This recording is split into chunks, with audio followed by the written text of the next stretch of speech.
আপনারা সংস্কার করেন। এদেশের সাধারণ মানুষের কোনো সংস্কারের দরকার নাই। আমাদের এদেশের সাধারণ মানুষ চায় চালের দাম কমছে কিনা, ডালের দাম কমছে কিনা, নুনের দাম কমছে কিনা, আজকে তাদের বেঁচে থাকার মতো অবস্থা আছে কিনা। আমরা কোনো সংস্কার বুঝি না। আমরা আজকে তারা টাকা কোথায় পাচ্ছে? টাকা এই রাজনৈতিক করার জন্য বিভিন্ন জায়গাতে যে এত বড় বড় সমাবেশ করছে, সমন্বয়করা কোথায় টাকা পাচ্ছে?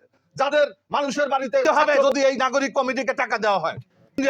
আমরা রাজনৈতিক আমাদেরকেও বরাদ্দ দিতে হবে যদি এই নাগরিক কমিটিকে টাকা দেওয়া হয়।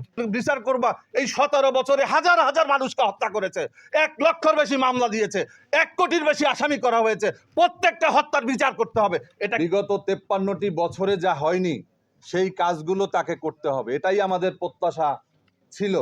কিন্তু আমরা দেখলাম এখানে অনেকে পরিবারতন্ত্র নিয়ে কথা বলেছেন, কিন্তু স্বজনপ্রীতি নিয়ে কথা বলেননি। আমরা দেখলাম যে ডক্টর মোহাম্মদ ইউনূস সাহেব তিনি দায়িত্ব পাওয়ার পরে উনি ওনার টিম, এত সুন্দর টিম উনি তৈরি করলেন।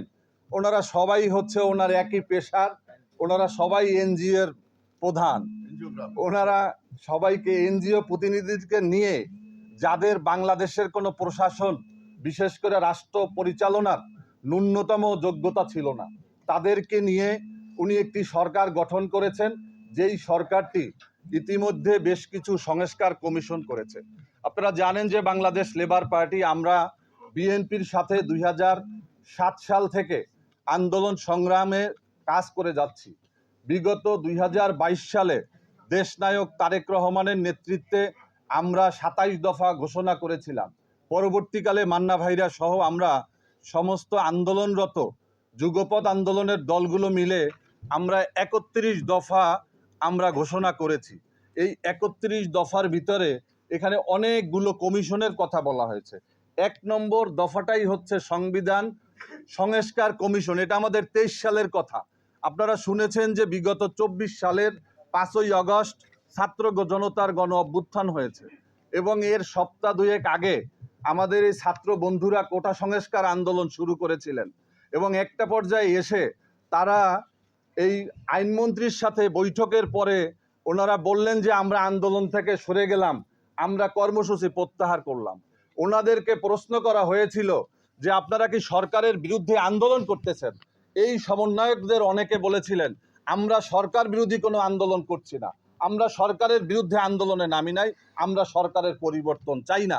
আজকে কালের পরিক্রমায় এই গণ অভ্যুত্থানের মধ্য দিয়ে আজকেই তারা কিন্তু রাজনৈতিক দল গঠন করার চিন্তা করছেন, আজকে তারা সংস্কার চাচ্ছেন। তাদেরকে সামনে রেখে আমরা এই রাজনৈতিক শক্তিগুলো আমরা কিন্তু ব্যানার ফেস্টুন নিয়ে শহীদ মিনারে যাইনি, রাস্তায় নামিনি। আমরা ভেবেছি আমাদের পরিবর্তন দরকার। 17 বছরের আমাদের যে লড়াই, যখন কোটা সংস্কার আন্দোলন তখনও বিএনপি নেতৃত্বাধীন জোটের 1 দফার লড়াই, হাসিনার পতন, এবং যেদিন তারা কর্মসূচি ঘোষণা করেছে সেদিনও একই অবস্থা। 5 তারিখে যেদিন গণ অভ্যুত্থান হয়েছে সেদিন এই মান্না ভাই সহ আমাদের কর্মসূচি ছিল আমাদের 1 দফা। যার কারণে বলবো এইটা কারো নিজেদের, কারো কোনো ব্যক্তির, কোনো গোষ্ঠীর এটা দাবি করবেন না, কারণ এটা ছিল সমগ্র দেশ জাতি জনতার বিগত 17টি বছরের আকাঙ্ক্ষার প্রতিফলন। আজকে আমরা সংস্কার চাই। বারবার বলি যে সংস্কার করতে হলে সর্বপ্রথম উপদেষ্টা পরিষদে সংস্কার করতে হবে। এখানে আমাদের দিলারা আপা আছেন, তিনি অনেকবার বলেছেন নারীদের কথা। আসলে আমিও একটা রাজনৈতিক দলের চেয়ারম্যান, আমি ছাত্র রাজনীতি থেকে শুরু করে এ পর্যন্ত আমরা আছি। আমরা দেখেছি নারীদেরকে যতই সামনে নিয়ে আসতে চাই তারা কিন্তু আসতে চান না, সুযোগ দেওয়ার পরেও আসতে চান না। এটাই হচ্ছে বাস্তবতা। এখন এই যে আমাদের রাষ্ট্র সংস্কার করতে হবে, আমার বিশ্বাস যে এই যে উদ্যোগ, এই উদ্যোগগুলো বাস্তবায়ন করতে হলে এজন্য মেরুদণ্ডওয়ালা মানুষ লাগবে। আমরা এদেশে অনেক সংস্কার কমিশন দেখেছি, অনেক শিক্ষা কমিশন দেখেছি আমরা, কিন্তু অনেক সুপারিশ আমরা দেখেছি, কিন্তু বাস্তবে এই সংস্কার কমিশনের প্রস্তাব বাস্তবায়ন খুবই কঠিন কাজ। এইটা এই উপদেষ্টা পরিষদের দ্বারা হবে বলে আমি লেবার পার্টির chairman doctor Mustafizur Rahman Iran বিশ্বাস করি না, এবং এটা সম্ভব হবে বলে আমার মনে হয় না।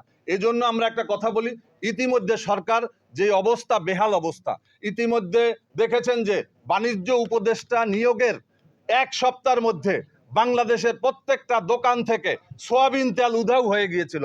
1 লিটার 2 লিটার কোনো সয়াবিন তেল নাই।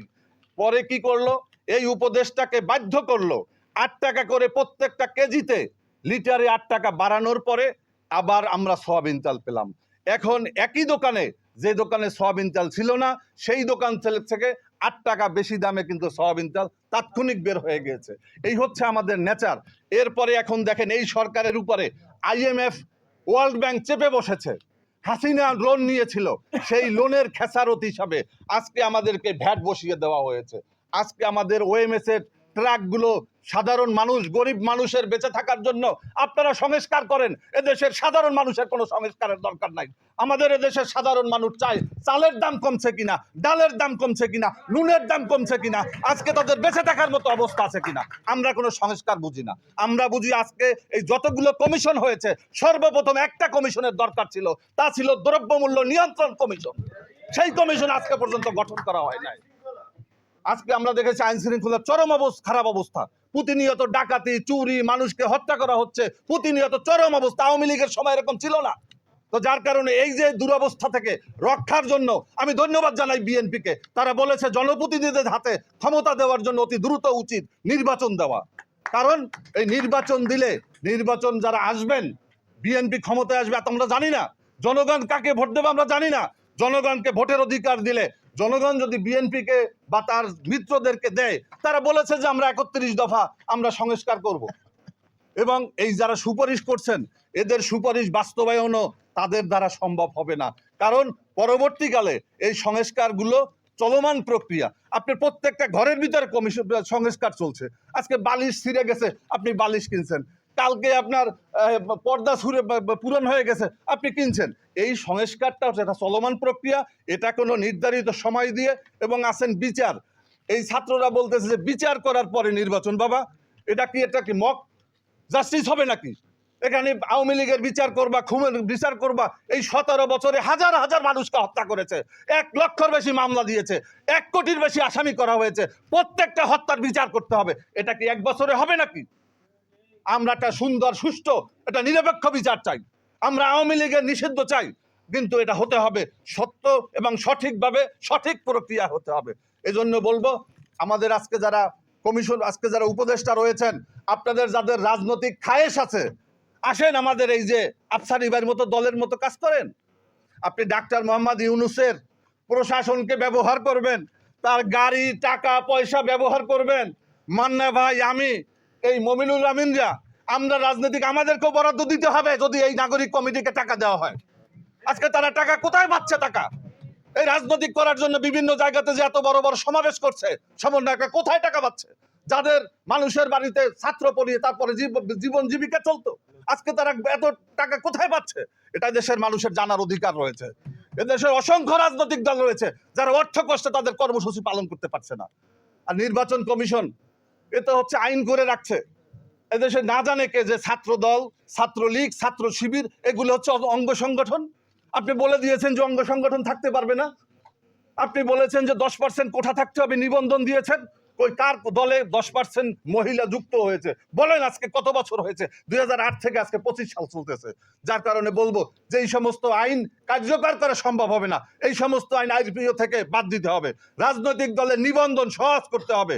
এবং যদি আপনারা নিয়ন্ত্রণ করতে চান, তাহলে প্রত্যেকটা রাজনৈতিক দলকে প্রতি বছর অর্থ বরাদ্দ দেন, তারপর আমাদের কাছ থেকে জবাবদিহিতা গ্রহণ করেন। ধন্যবাদ আপনাদেরকে, ধন্যবাদ সবাইকে। আসসালামু আলাইকুম।